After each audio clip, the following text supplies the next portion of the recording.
A little background before I get into this, as I'm severely creeped out. My name is Chris, and I live just outside of Louisville, Kentucky. My family had moved here after my dad had been relocated due to his job. He supervises car manufacturing plants, and they just so happened to have a location that needed overseeing here.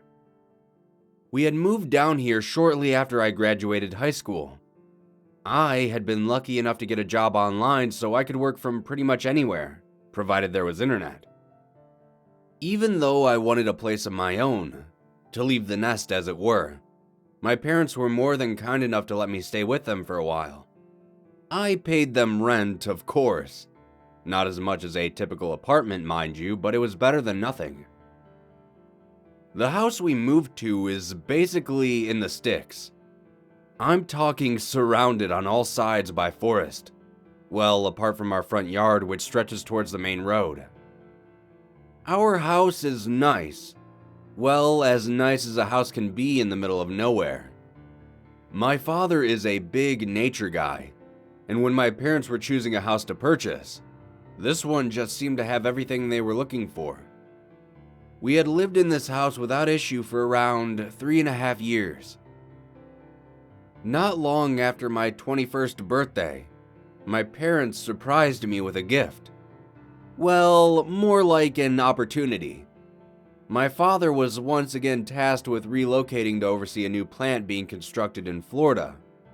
At first, they were just going to sell this house and move down there, but instead, offered me the house. I was shocked, to be honest. I made sure they were financially able to accommodate this move without selling the house, and they assured me it would be fine. They ended up purchasing a small mobile home in Central Florida. My parents told me they didn't need a massive house and would be happy with whatever I decided. I accepted, and after a few months, I became the owner of my very own house. Living alone in a place like this can be unsettling at times. I'd often catch myself glancing out one of my windows and see nothing but blackened trees swaying in the night.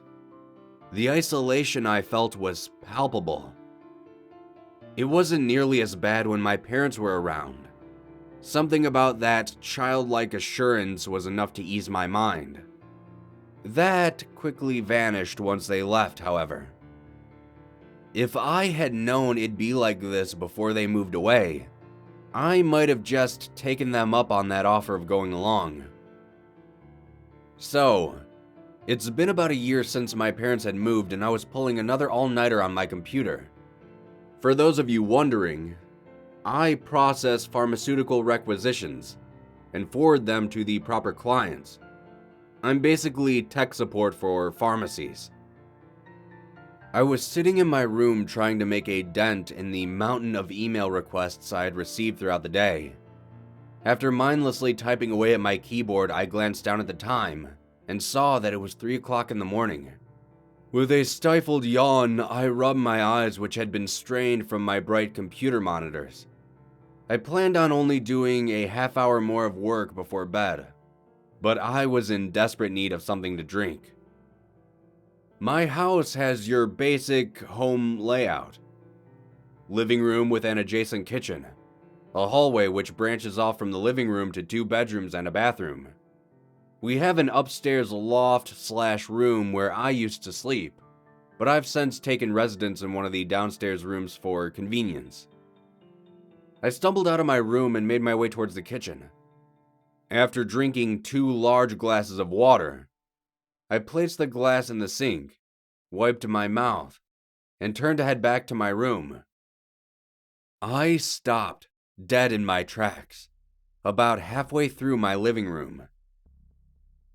There was a door in my hallway. A new door. One I had never seen before.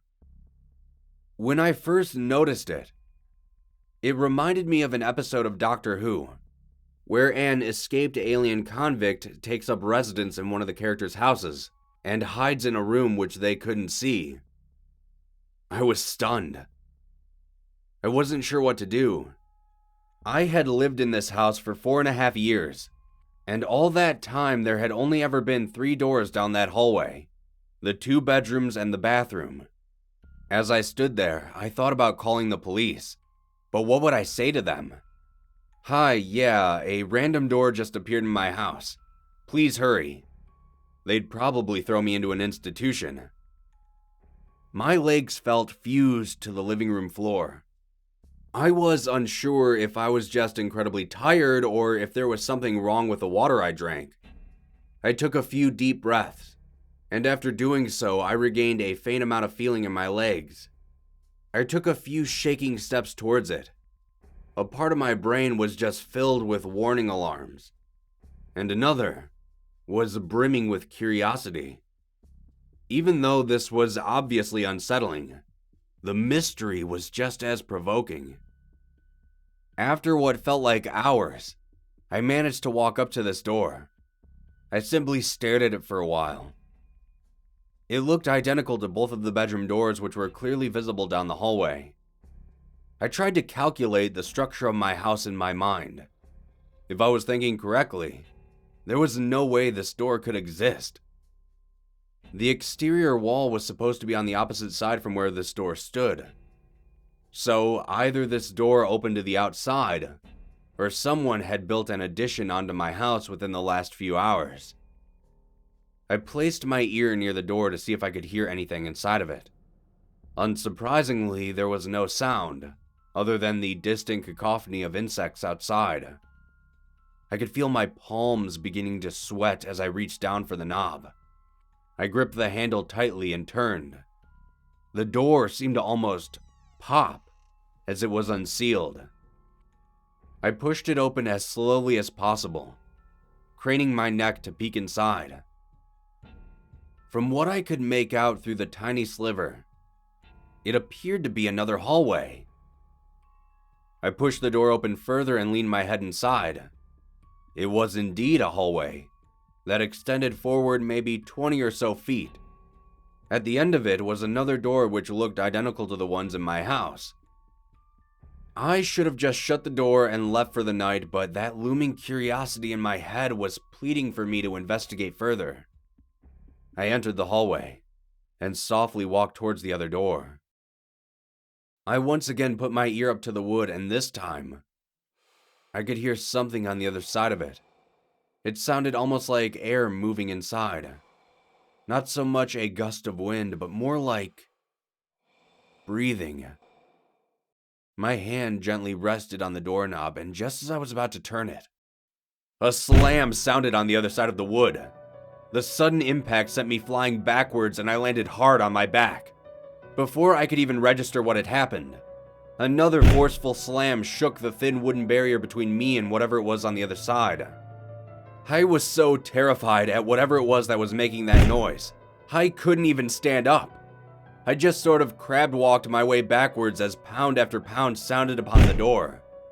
Once I was about halfway down the hallway, the door crashed open with a sharp crack. I was expecting to see some large beastly creature on the other side, but all I could see was a void, black and empty. The inky darkness that filled the room beyond seemed to stretch outwards into the hallway. Seeing this, my body instinctively stood itself up and I sprinted the remainder of the way. I grabbed the knob and pulled the remaining door hard. Just before it shut, however, I glanced behind me and I could make out a shape in the darkness.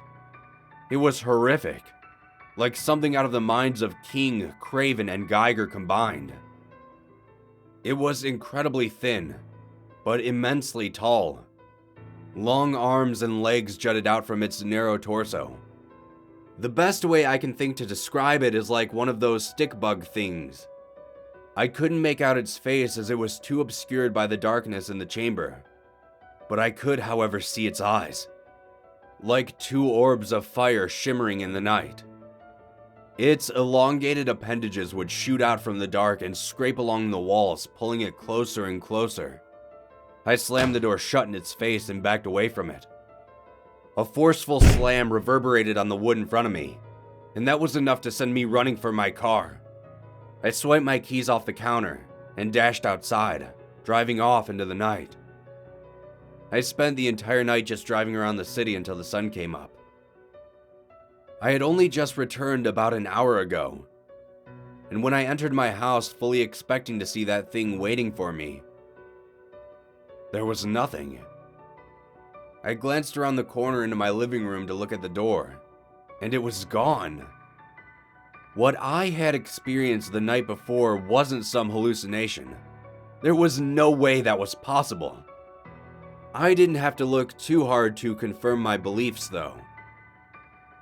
From where that door once resided, there was what appeared to be very faint blackened scratches along my wall, leading all the way to my front door. I think I'm going to check myself into therapy for a while because I must be losing my mind.